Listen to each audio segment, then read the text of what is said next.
ለ34 ዓመታት ዓለም ዝምታቸውን ለመስበር ሞከረ፣ ግን የሐራሬው የብረት ግንብ አልተናወጠም። ብዙዎቻችን ስለ ኮሎኔል መንግስቱ ኃይለማርያም የዚምባብዌ ኑሮ የምናውቅ ይመስለናል። በጥበቃ እንደሚኖሩ፣ እርሻ እንዳላቸው፣ አልፎ አልፎም ፎቶግራፋቸው እንደሚወጣ። ነገር ግን ይህ የውጭው ፋሽን ብቻ ነው። ዛሬ የማጋራችሁ ዘገባ ግን ከዚያ ያለፈ ነው። ትናንት በቁምህ እንገድልሃለን ብለው ሲያሳድዷቸው የነበሩት የኢህአዴግ ባለስልጣናት በድብቅና በሚስጥር የሐራሬውን በር ለምን አንኳኩ? ጥላቻቸውን አጥፈው ኩራታቸውን ረግጠው በዶክተር ካሱ ኢላላና በዶክተር አርከበ ቁባይ ድልድይነት ለምን ወደ ጠላታቸው ቤት ዘለቁ? በሌላ በኩል በቅርቡ የሽማግሌዎቹ ልዑካን ይዘውት የሄዱት የእርቅ ወረቀት ሳይሆን የሀገር መበታተን ስጋት ነበር። ኮሎኔሉ ግን በዛች ምስጢራዊ ምሽት በጥልቅ ስሜት ታጅበው የተላኩትን ሰዎች ደም የሚያቀዘቅዝ አንድ ቁርጥ ቃል ተናገሩ። ያ ቃል በኢትዮጵያ ቤተ መንግስትና በሐራሬው ግዞት መካከል ያለውን ድልድይ ለዘላለም ሰበረው። ከግድያ ሙከራዎች የተረፉት ልጆቻቸውን በሚስጥር ያሳደጉትና አጥንቴ ሀገር ይግባ እያሉ የሚቆዝሙት የኮሎኔል መንግስቱ ኃይለማርያምን ያልተሰሙ ሚስጥራት አሁን እገልጥላችኋለሁ። ወደ ሐራሬው የብረት ግድግዳ እንለፍ። ግንቦት 13 1983 ዓመተ ምህረት የኢትዮጵያ የፖለቲካ አቅጣጫ ለዘላለም የተቀየረበት ቀን። የአብዮቱ መሪ ኮሎኔል መንግስቱ ኃይለማርያም ለጦር አዛዦቻቸው ወደ ደቡብ ዘምቼ ሰራዊቱን አስተባብራለሁ ብለው ከቤተ መንግስት ወጡ። ነገር ግን አውሮፕላናቸው አቅጣጫውን ወደ ናይሮቢ ኬንያ አደረገ። በኬንያ አድርገው ዚምባብዌ ሲገቡ የሮበርት ሙጋቤ የክብር ዘበኞች በኤርፖርት ተቀበሏቸው። ሙጋቤ ለምን ይህን አደረጉ? ምክንያቱ ጥልቅ ነው። በዚምባብዌ የነጻነት ትግል ወቅት ኢትዮጵያ መሳሪያ፣ ወታደራዊ ስልጠናና የዲፕሎማሲ አገልግሎት ያደረገችው በኮሎኔል መንግስቱ ትዕዛዝ ነበር። ሙጋቤ ይህንን የደም ውለታ ብለውታል። መንግስቱ በዛች ቅጽበት ከታላቅ መሪነት ወደ ምስጢራዊ ስደተኝነት ተቀየሩ። የቀድሞ የአሜሪካ ረዳት የውጭ ጉዳይ ሚኒስቴር ሄርማን ኮሄን እንደገለጹት መንግስቱ ከሀገር እንዲወጡ መንገዱን ያመቻቸውና ከሮበርት ሙጋቤ ጋር የተነጋገረው ሲአይኤ ነው። አሜሪካ ይህንን ያደረገችው አዲስ አበባ ላይ ደም አፋሳሽ ጦርነት እንዳይካሄድ በሚስጥር በፈጠረችው የደህንነት ኮሪደር ነበር። ፕሬዝዳንት ሮበርት ሙጋቤ መንግስቱን የተቀበሏቸው በነጻነት ትግል ወቅት ኢትዮጵያ ላደረገችው መንግስታዊ ድጋፍ ውለታን ለመመለስ ነበር። መንግስቱ የሚኖሩበት ገንሂል የተሰኘው መንደር እጅግ ጥበቃ የሚደረግበት ቀጠና ነው። ጋዜጠኛ ገነት አየለ የመንግስቱ ኃይለማርያም ትዝታዎች በሚለው መጽሐፏ እንደገለጸችው የኮሎኔሉ ኑሮ በፍርሃትና በጥንቃቄ የታጠረ ነው። ኮሎኔሉ በምግብ መመረዝ እንዳይገደሉ ከፍተኛ ስጋት ስላላቸው በቤታቸው ውስጥ ኢትዮጵያውያን አገልጋዮችን አይቀጥሩም። ምግባቸውን የሚያበስሉትና የሚያስተናግዱት በዚምባብዌ ደህንነት ወይም ሲአይኦ የታመኑ ወታደሮች ናቸው። ለኮሎኔሉ የሚቀርብ ማንኛውም ምግብ መጀመሪያ አብሳዮቹ ወይም የደህንነት ሰራተኞች እንዲቀምሱት ይደረጋል። ባለቤታቸው ወይዘሮ ባንቺ ቢሻው ኩሽናውን በቅርብ ይከታተላሉ። መንግስቱ አብዛኛው ጊዜያቸውን የሚያሳልፉት በመጽሐፍት በተሞላ ክፍል ውስጥ ነው። ጋዜጠኛ ገነት አየለ እንደገለጸችው ኮሎኔሉ ስለ ኢትዮጵያ የሚወጡ ማንኛቸውን መረጃዎችና ዜናዎች እንዲደርሷቸው ያደርጋሉ። በቤት ውስጥ ያሉት አገልጋዮች ሳይቀሩ የታጠቁ የዚምባብዌ ወታደሮች ናቸው። አንድ አዛውንት ሳይሆኑ አንድ በጦር ግንባር ያለ አዛዥ ይመስላሉ። ኮሎኔል መንግስቱ በዚምባብዌ የነበራቸው ቆይታ በሰላም የተሞላ አልነበረም። ይልቁኑም የታጠቀ እስረኛ የሚያደርጋቸው ተከታታይ ስጋቶች ነበሩባቸው። በ1995ቱ የሐራሬው የግድያ ሙከራ እንደ ኤሮፓውያን አቆጣጠር ኖቬምበር 1995 ላይ መንግስቱ ከባለቤታቸው ጋር በመኖሪያ ቤታቸው አቅራቢያ በእግራቸው ሲንሸራሸሩ ሁለት የታጠቁ ሰዎች በድንገት ተኩስ ከፈቱባቸው። ጥቃቱን የፈጸሙት ሰለሞን ገብረ አምላክ የተባለ ኤርትራዊና ተስፋዬ ሽፈራው የተባለ ግለሰብ ነበሩ። ሰለሞን በደርግ ዘመን ቤተሰቦቹ እንደተገደሉበትና ለደሙ ደም ለመመለስ ለዓመታት ኮሎኔሉን ሲከታተል እንደነበር በወቅቱ ለዚምባብዌ ፖሊስ ተናግሯል። የመንግስቱ የግል ጠባቂዎች በወሰዱት አፋጣኝ እርምጃ ሰለሞን በግርግሩ የቆሰለ ሲሆን ሁለቱም ግለሰቦች ተይዘው በዚምባብዌ ፍርድ ቤት በግድያ ሙከራ ከ10 እስከ 5 ዓመት እስራት ተፈርዶባቸዋል። ይህ ጥቃት መንግስቱን እጅግ አስደንግጧቸዋል። ከዚያ ቀን ጀምሮ መንገድ ላይ በእግር መጓዝ የሚባለውን ልምዳቸውን አቆሙ። ቤታቸው ወደ ወታደራዊ ምሽግነት ተቀየረ። በኖቬምበር 1999 ኮሎኔል መንግስቱ ለልብ ሕክምና ወደ ደቡብ አፍሪካ አቅንተው ነበር። በወቅቱ የዚምባብዌ መንግስት ከደቡብ አፍሪካ ጋር በሚስጥር በመነጋገር በእንግድነት እንዲታከሙ አመቻችቶላቸውም ነበር። ኮሎኔሉ ጆሃንስበርግ በሚገኝ ክሊኒክ ውስጥ ሕክምናቸውን እየተከታተሉ ሳለ መኖራቸው በሰብአዊ መብት ተሟጋቾችና በኢትዮጵያ መንግስት ታወቀ። የኢትዮጵያ መንግስት የዘር ማጥፋት ወንጀል የፈጸሙ ናቸውና ተይዘው ተላልፈው ይሰጡልን የሚል ይፋዊ ጥያቄ አቀረበ። የዓለም አቀፉ ፖሊስ ወይም ኢንተርፖል ኮሎኔሉን በቁጥጥር ስር ለማዋል የሚያስችል የቀይ ማሳሰቢያ ወይም ሬድ ኖቲስ አውጥቶባቸው ስለነበር የደቡብ አፍሪካ መንግስት በከፍተኛ ጫና ውስጥ ወደቀ። የደቡብ አፍሪካ ፖሊስና ፍርድ ቤቶች ውሳኔ ሳያስተላልፉ የዚምባብዌ ደህንነቶች ኮሎኔሉን ከሆስፒታል በሚስጥር አስወጥተው ወደ አውሮፕላን ማረፊያ ወሰዷቸው። መንግስቱ ሕክምናቸውን እንኳን ሳይጨርሱ በችኮላ ወደ ሐራሬ እንዲመለሱ ተደረገ። ኮሎኔሉ በዚምባብዌ ቆይታቸው ወቅት ካጋጠሟቸው ትልልቅ የስነ ልቦና ጫናዎች አንዱ ሲአይኤ በድብቅ ይከታተለኛል የሚለው ስጋት ነው። መንግስቱ ሐራሬ ከገቡ በኋላም ቢሆን ሲአይኤ በቅርብ ርቀት እንደሚከታተላቸው ያውቃሉ።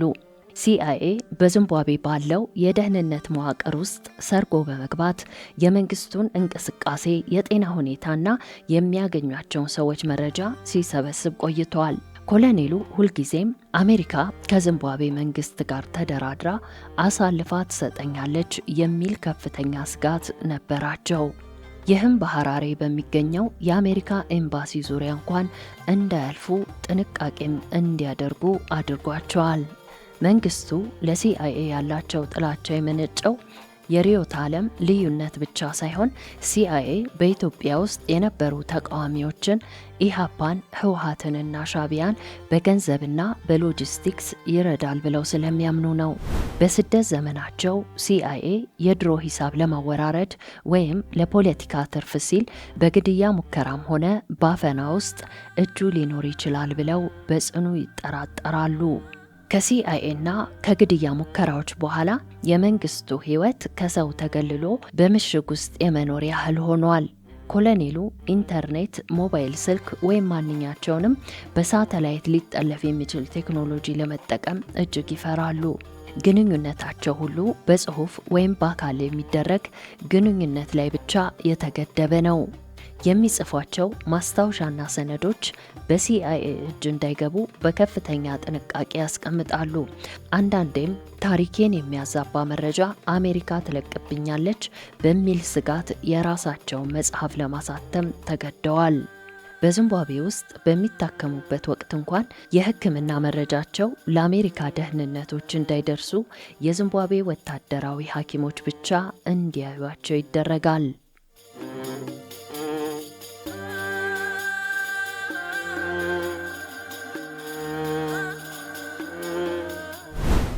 በ2011 ዓመተ ምህረት ጠቅላይ ሚኒስትር ዶክተር አብይ አህመድ ወደ ስልጣን እንደመጡ መደመርና ይቅርታ የሚሉ መፈክሮችን ይዘው መነሳታቸውን ተከትሎ በውጭ ያሉ ተቃዋሚዎችና ስደተኞች ወደ ሀገራቸው መመለስ ጀምረው ነበር። በዚህ ድባብ ውስጥ ነው ታዋቂ ሽማግሌዎች ወደ ሐራሬ ያቀኑት። ልኡኩን የመሩት ብፁዕ ወቅዱስ አቡነ ማትያስ የኢትዮጵያ ኦርቶዶክስ ተዋሕዶ ቤተክርስቲያን ፓትርያርክ ሲሆኑ ሌሎች የሃይማኖት አባቶችና የአገር ሽማግሌዎች አብረዋቸው ነበር። ጉዞ መጀመሪያ ላይ በመንግስት በኩል ይፋ ባይገለጽም ዓላማው ኮሎኔል መንግስቱ ኃይለማርያም የሰላም ጥሪውን ተቀብለው ወደ አገራቸው የሚመለሱበትን መንገድ መጥረግ ነበር። ሽማግሌዎቹ ኮሎኔሉን ያገኟቸው በሐራሬ በሚገኝ አንድ ጥብቅ ጥበቃ በሚደረግበት ሆቴል ውስጥ ነው የሚሉ ወገኖች ሲኖሩ፣ አንዳንዶች እንደሚሉት ደግሞ በቤታቸው ግቢ ውስጥ ነበር። ውይይቱ ረጅም ሰዓታትን የፈጀና ስሜታዊ ነበር። አገር ይቅርታ እያደረገች ነው፣ እርቅ ወርዷል፣ እርሶም ወደ አገሮ ገብተው ቀሪ ዘመኑን በክብር እንዲያሳልፉ እንፈልጋለን የሚል ጥያቄ አቀረቡላቸው። መንግስቱ ሽማግሌዎቹን አመስግነው እኔ በሽምግልና ብቻ ሳይሆን እንደ ቀድሞው የአገር መሪነቴ ክብሬ ተጠብቆ መመለስ እፈልጋለሁ። በሌለሁበት የተፈረደብኝ የሞት ፍርድ በይፋ ካልተነሳና መንግስት ለደህንነቴ ሙሉ ዋስትና ካልሰጠኝ ለፖለቲካ ፍጆታ ስላልመለስም የሚል ጥብቅ አቋም አሳዩ። ኮሎኔሉ በውይይቱ ወቅት ለሽማግሌዎቹ አገሬ በብሔር ተከፋፍላ ባለችበት ሁኔታ የኔ መመለስ ምን ትርጉም አለው? መጀመሪያ አገሪቱን አድኑ በማለት አጽንኦ ሰጥተው ተናግረዋል። በውይይቱ ወቅት ሽማግሌዎቹ የታዘቡት ነገር ኮሎኔሉ አሁንም ድረስ በስልጣን ላይ እንዳሉ መሪ አይነት ስሜት እንዳላቸው ነው። ለሰራው ስህተት ይቅርታ ጠይቃለሁ የሚል ቃል አልተነፈሱም። ይልቁኑም ያደረኩት ሁሉ ለኢትዮጵያ አንድነት ነው የሚለውን ድሮም የሚያውቁትን አቋም ደገሙት። ምንም እንኳን ሽማግሌዎቹ አትነኩም ቢሏቸውም ኮሎኔሉ በ1995 ዓመተ ምህረት በደረሰባቸው የግድያ ሙከራ ሳቢያ በሰው ላይ ያላቸው እምነት እጅግ ዝቅተኛ በመሆኑ በቃላት ቃል ኪዳን ብቻ ተማምነው ለመነሳት አልደፈሩም። ሽማግሌዎቹ ወደ አዲስ አበባ ሲመለሱ ይዘውት የመጡት መልእክት ኮሎኔሉ መመለስ ይፈልጋሉ፣ ነገር ግን መንግስት የተለየ የህግና የደህንነት ዋስትና እንዲሰጣቸው ይፈልጋሉ የሚል ነበር። የኢትዮጵያ መንግስት በወቅቱ በህግ የተወሰነ ፍርድ በፖለቲካ ውሳኔ ብቻ መሻር ለህዝብ ቅሬታ ይፈጥራል በሚል ስጋት ሂደቱን በዝምታ አለፈው። በዚህም የተነሳ የሽምግልናው ጥረት ሳይሳካ ቀረ። ሽማግሌዎቹ በሐራሬ አየር ማረፊያ ሲያርፉ ትልቅ ተስፋ ሰንቀው ነበር። ሆኖም ኮሎኔሉን ሲያገኟቸው ያገኙት አዛውንት ሳይሆኑ ዛሬም ድረስ በአገር ቁጭትና በጥርጣሬ ግንብ የታጠሩ ወታደር ነበር። መንግስቱ አገር ሰላም ካልሆነች እኔ ብመለስ እስረኛ ነኝ የሚል መልእክት ሰጥተው ሸኟቸው። የዶክተር ካሱ ኢላላ ጉዞ በኮሎኔል መንግስቱ ኃይለማርያም የስደት ዘመን እጅግ ምስጢራዊና ፖለቲካዊ ፋይዳውም ከፍተኛ የነበረ ክስተት ነው። ይህ ጉዞ የተከናወነው በኢህአዴግ ዘመን በተለይም በኢትዮ ኤርትራ ጦርነት ማግስት በ2000ዎቹ መጀመሪያ አካባቢ ነው።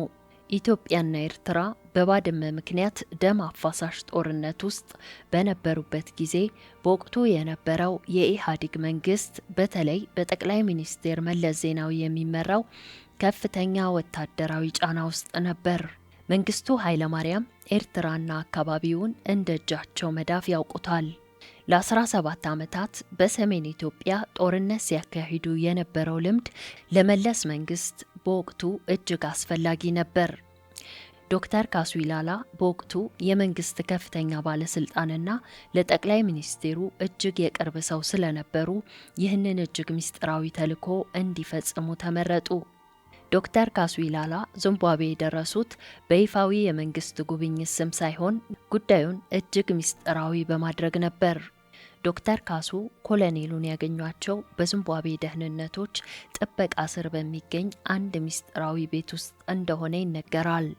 መጀመሪያ ላይ መንግስቱ ልኡኩን ለመቀበል ፈቃደኛ እንዳልነበሩ ቢነገርም ጉዳዩ ስለ ሀገር ሉዓላዊነት መሆኑ ሲነገራቸው ለመገናኘት ተስማሙ። ዶክተር ካሱ የመጡት ስለ ኢትዮ ኤርትራ ጦርነት ሁኔታ ለመነጋገርና ኮሎኔሉ ስላላቸው ወታደራዊ መረጃ ስልት እንዲያካፍሏቸው ለመጠየቅ ነበር። በተለይ የኤርትራ ጦር ያለበትን ጥንካሬና ድክመት እንዲሁም የጦር ግንባሮችን አቀማመጥ በተመለከተ መንግስቱ ያላቸውን ግንዛቤ ፈልገው ነበር። መንግስቱ ከዶክተር ካሱ ጋር በነበራቸው ቆይታ ሁለት አይነት ስሜቶችን እንዳንጸባረቁ ይነገራል። አገሪቱን አፈረሳችሁ፣ የባህር በር አሳጣችሁ፣ አሁን ጦርነት ሲመጣባችሁ እኔ ልጠይቁ ይመጣችሁ የሚል ጠንካራ ወቀሳ ለዶክተር ካሱ አቅርበውላቸዋል። በወቅቱ የነበረውን አመራር ባንዳ በማለት ይወርፉ ስለነበር ውይይቱ መጀመሪያ ላይ በውጥረት የተሞላ ነበር። ምንም እንኳን ከመንግስት ጋር ቅሬታ ቢኖራቸውም ስለ ኢትዮጵያ አንድነት ሲመጣ ግን ዝም ማለት አልፈለጉም። መንግስቱ ለዶክተር ካሱ አንዳንድ ወታደራዊ ምክሮችን እንደሰጡና ኤርትራን በዚህ በኩል መምታት ይቻላል የሚሉ ስልታዊ ነጥቦችን እንዳጋሩም ይነገራል። የዶክተር ካሱ ኢላላ ጉዞ በወቅቱ በኢህአዴግ ከፍተኛ አመራሮች መካከል ትልቅ መከፋፈል ፈጥሮ ነበር። አንዳንድ አመራሮች እንዴት ከፋሽስቱ መንግስት ጋር እንደራደራለን፣ እንዴትስ ምክር እንጠይቃለን በሚል ተቃውሞ አቅርበው ነበር። ኮሎኔሉ በዶክተር ካሱ በኩል ምናልባት ይህ ግንኙነት ወደ እርቅና ወደ አገር መመለስ ይወስደኝ ይሆን የሚል ተስፋ አድሮባቸው ነበር። ሆኖም ግንኙነቱ በወታደራዊ መረጃ ልውውጥ ላይ ብቻ ተወስኖ ቀረ። ዶክተር ካሱም ተልኳቸውን ጨርሰው ወደ አዲስ አበባ ተመለሱ።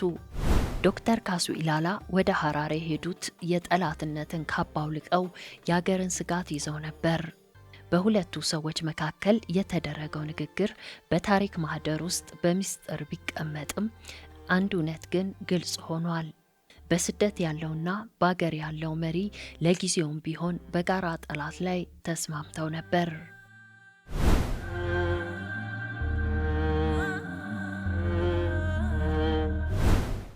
የቀድሞ የአዲስ አበባ ከንቲባና የጠቅላይ ሚኒስቴሩ አማካሪ የነበሩት ዶክተር አርከበ ቁባይ ወደ ዚምባብዌ ያቀኑት እንደ አውሮፓውያን አቆጣጠር በ2000ዎቹ አጋማሽ ላይ እንደነበር ይገመታል።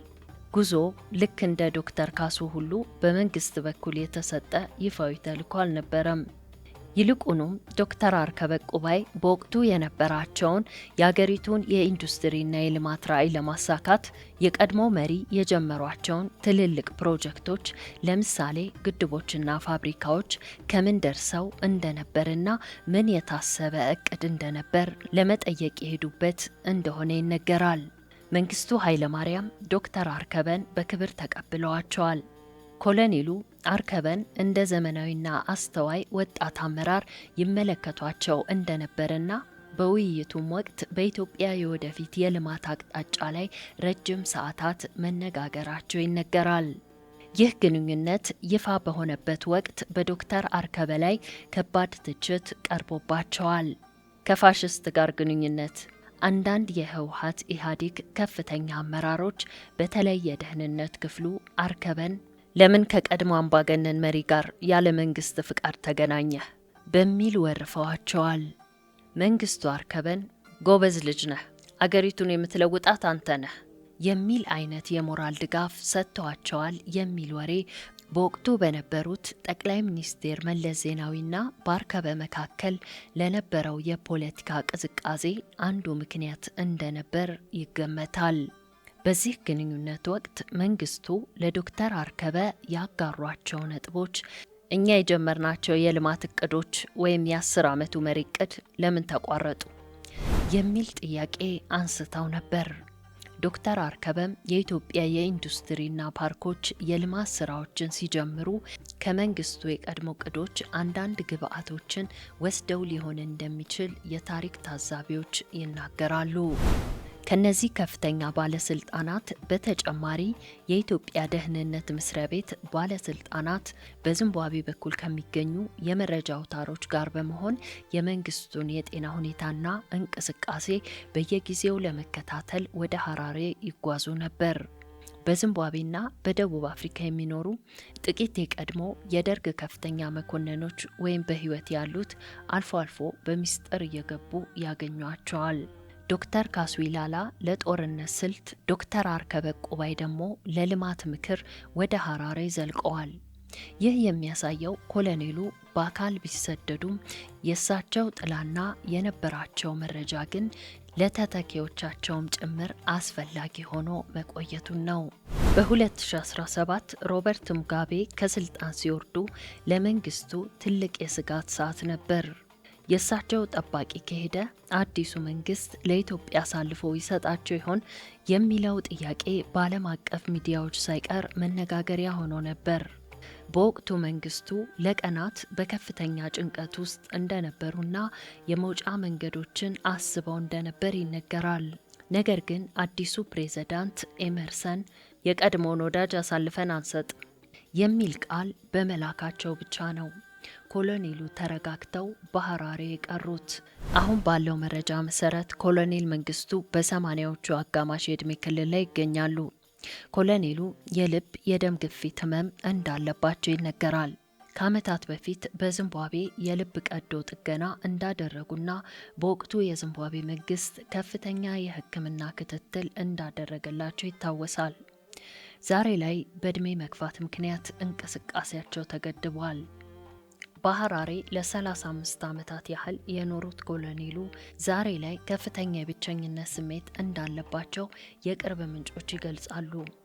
አብዛኞቹ የትግል ጓዶቻቸው ወይም የቅርብ ወዳጆቻቸው እንደ ሮበርት ሙጋቤ በሞት መለየታቸው እሳቸውን ለከፍተኛ ድብርት ወይም ዲፕሬሽን ዳርጓቸዋል። ኮሎኔሉ በቅርብ ዓመታት አልፎ አልፎ በሚወጡ የድምጽ የተቀዳ ንግግሮቻቸው ላይ ለቅርብ ሰዎች በሚያጋሩት መረጃ ስለ አሁኗ ኢትዮጵያ ያላቸው አቋም እጅግ መራር ነው። በቅርቡ በኢትዮጵያ መንግስትና በህወሓት መካከል የተደረገውን ጦርነት በቅርብ ይከታተሉ ነበር። አገሪቱ በውስጥ ጦርነት ደክማለች፣ የታላቁ የኢትዮጵያ ጦር ክብር ተነክቷል የሚል ጥልቅ ቁጭት አላቸው። ህወሓት ከስልጣን መውረዱ ቢያስደስታቸውም የአገሪቱ መዳከም ግን በከፍተኛ ሁኔታ ያሳስባቸዋል። ግድቡ የኔና የኢትዮጵያ ህዝብ የዘመናት ህልም ነበር። መንግስት ከግብጽና ከሱዳን ጋር የሚያደርገውን ድርድር ግን እኔ በሆን ኖሮ በወታደራዊ ጡንቻ ነበር የምመልሰው የሚል ጽኑ አቋም እንዳላቸው ይነገራል። በኦሮሚያና በሌሎች ክልሎች የሚካሄደውን የዜጎች መፈናቀልና ግድያ ሲሰሙ እኛ አገርን አንድ አርገን ነበር ያስረከብ ነው፣ አሁን ግን ጎሳ አገርን እየበላት ነው በሚል ቁጭታቸውን ይገልጻሉ። ከጥቂት ዓመታት በፊት ኮሎኔሉ በጥቁር ሱፍ ልብስ ተከሽፈው ጠረጴዛ ላይ ተቀምጠው የታዩት ምስል ለኢትዮጵያ ህዝብ ትልቅ ድንጋጤን ፈጥሮ ነበር።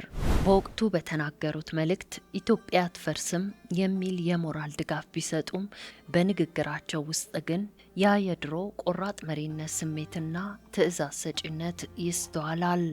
ኮሎኔሉ አሁንም ድረስ ታሪክ ይፋረደኛል በሚል ተስፋ ይኖራሉ። የቀይ ሽብር ሰለባዎችን አስመልክቶ ዛሬም ድረስ አገርን ለማዳን የተወሰደ እርምጃ ነው ከሚለው ንግግራቸው ዝንፍ አይሉም። ኮሎኔል መንግስቱ ኃይለማርያም በሐረሬው ፀሐይ ስር ተቀምጠው የአዲስ አበባን አየር ይናፍቃሉ። አገራቸው የደረሰችበትን ሁኔታ ሲሰሙ ይቆጫሉ። የሰራው ስህተት የለም ብለው ይከራከራሉ። የታሪክ ማዕበል አገር ጥለው እንዲሰደዱ ቢያደርጋቸውም ልባቸው ግን አሁንም በኢትዮጵያ ተራሮች መካከል እንደሚባዝን ይታወቃል።